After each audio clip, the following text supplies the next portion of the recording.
Do you remember when it wasn't really that long ago when we got to find out action figures were coming out soon, and then they would show up and be previewed at conventions, and then we'd buy them, and we'd look forward to these conventions so much. It was like really two events in the whole year: New York Toy Fair in February, and then in the summer, San Diego Comic Con. And this was when new action figures were revealed, and I know it's been frustrating the last few years, so many changes, and one of them is we don't get these reveals that we were used to as part of the cycle. And it got me thinking a lot about what are signs of a healthy line. And I realized how much this is tied into what we used to see at these events. Whether they were the private booths of the different toy companies that we would see through news walking through, or events that were hosted by the companies that would invite fan press to specifically look at adult collector product. Hasbro does this as well. I'm just dragging out this Mattel image because hey, I'm a self promoter. What can I say? Well, Mattel actually was embracing collectors way before I did Matty Collector stuff. I mean, they've been giving out Toy Fair Hot Wheels cars for decades, and I know that it's one of the things that attracts people to the Mattel booth. And the events we'd have would also get celebrities who would come out to endorse their product, which was really awesome and always fun to see actually what lines these guys were into. And when we were doing Matty Collector, the collector specific line at Mattel, yeah, I mean, we use this line as a tour de force to push new items and new experimental items. Like the first prop replica we did, we premiered at New York Toy Fair in order to get the publicity. That's really what New York Toy Fair is. It's a publicity show. You can see me smirking there in the background, but I had kind of a reason to. When we revealed Castle Grayskull at the collector event, all of Mattel's top brass was there. All of the VPs. They never really come out for this stuff, but for a collector event, of course, they'll come out. It's the biggest thing happening for the company at the time, and everyone went to Castle Grayskull.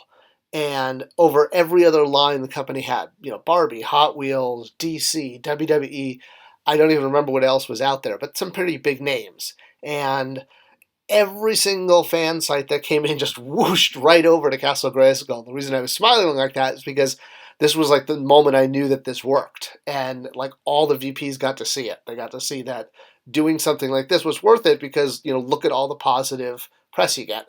All right, so my personal story aside, the point is we get to see new waves at these shows. Look at how long it took me to get to my point. All right, and the point is no matter what was shown, we always wanted to see more. If the two waves were shown, we wanted to see four. If we were previewed for the first couple months, like on Matty Collector, we wanted to see the entire year. And it doesn't matter whether it's an online line, a retail line, no matter where it's sold, it tends to be the same as far as what you see in advance. For Matty Collector, those of you not familiar, it was a figure of the month club, if you will, online for different brands like DC and He-Man, and there were special subscription incentive things like a bonus figure and maps and stickers, things like that. So when Matty Collector items were sold, the same thing. A few would be previewed, but the full year wasn't possible to show. We could only show a few in the case. And this is exactly the same as retail. Of course, we'd love to show the entire year of any line, whether it was online or retail. I say we, as if I'm like speaking for Mattel. I'm not. I'm speaking for myself. If I was running a toy company, I guess. I don't want to give the impression. All right, so let me explain why it's so limited. And forgive me for using Mighty Spector again, but it's because I own all the stages of development of this figure because it was one I helped create. So, of course, I was able, I had all those stages checked out officially to me so I could have them for posterity instead of it being trashed. All right. Besides that, I also own a Mighty Spector prototype because the Horseman gave me this as a gift. And this is not an action figure. This is the same way that when we see toys at conventions previewed, we're seeing this stage of development, which is a sculpt. It's not an action figure. It's held together by pegs. So again, that's why I'm using Mighty Spector, since I happen to own this because of the wonderful gift the Horseman did, giving me this solid gold, quote-unquote, Mighty Spector. So, yeah, it's held together by pins. It looks like it's jointed, like an action figure, but it's not. So this is a bit about as far in development as something gets. The next stage is when it's tooled. So you can see with Mighty Spector again here, all the pink parts are things that have to be newly tooled, and gray for the head, showing the common and the light pink what doesn't need to be.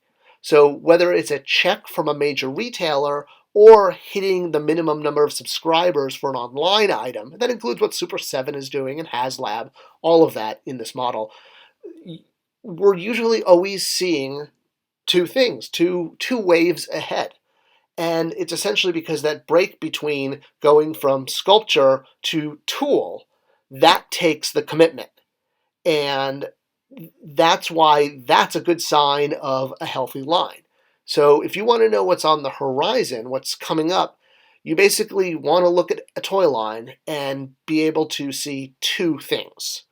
Or I guess what I mean is like the next two waves, the next two islands, the next two waves of figures. So if you've been previewed that, you might even see something beyond that. There could be third. There could be even hints at a fourth beyond that. But there's two very strong ones on the horizon. And that is the encompassing everything we know. It doesn't necessarily have to be what's been officially confirmed or revealed, because come on, let's face it, we're all toy collectors. We go on all the information. We go on the official proclamations that come out of toy companies, the press statements, the events at New York Toy Fair, etc., when they speak to collectors directly. So yes, official news, top brass, but we'll take the rumor mill too. I mean, a lot of stuff that is in the rumor mill winds up being official. It just, you know how the internet works. You say something and then everybody suddenly believes that that is true. No, Roseanne Barr did not develop Godzilla-like laser eyes. I don't know why people keep saying that. All right. So there's also, of course, leaks. And those wind up becoming official usually pretty quick too. I've been on the other side of those and it can be frustrating sometimes. All right, so it all adds up. Everything, leaks, rumors, official, unofficial information that you know about two waves in advance. You can piece that together, or maybe it's been officially revealed, like because we just had a convention, if you will.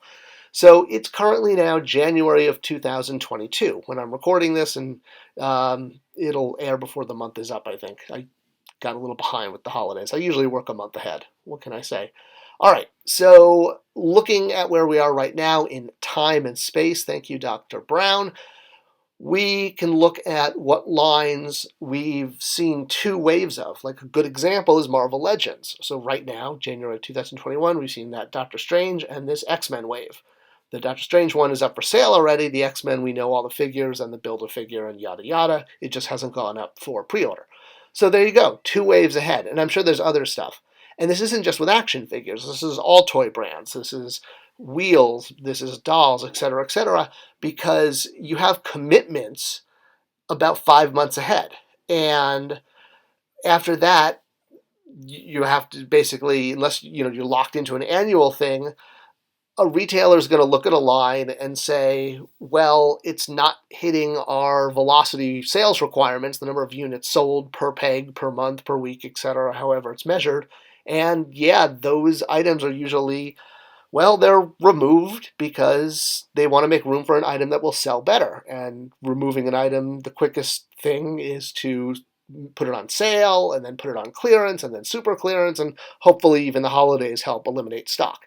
And when I say something's been delisted, I actually mean it's spelled like this, like D-list, like delist celebrities. It's more of a term. It basically means that that your brand isn't meeting sales expectations and isn't being invited back.